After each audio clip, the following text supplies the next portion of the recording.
তুমি কি করতে গেছিলে? বাজার করতে গেছিলে? বাড়ির জন্য বাজার করতে গেছিলে নাকি দোকানের জন্য? দোকান থেকে বলে বাজার করতে গেছিলে? এগুলো কি? বাজার করতে বলেছি, অনেক দিন থেকে বলছি বরের বাজার করতে, বাজার করছে না, তাই বাজার সব নিয়ে চলে এসেছি।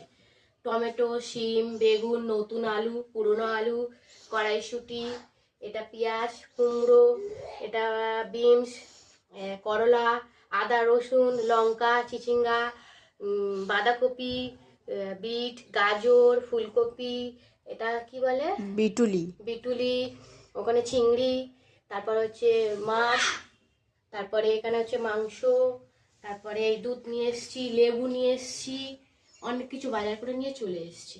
আজকে বরকে দেখিয়ে দেবো যে আমি বাজার করতে পারি কিনা। ধনে বরকে আর বলবোই না বারবার বাজার করার কথা, আমি যাব 1 মাসের বাজার নিয়ে চলে আসবো এবার থেকে, আর বলবোই না ওকে বাজার করার কথা। আজকে ওকে দেখিয়ে দেবো যে আমি বাজার করতে পারি কিনা।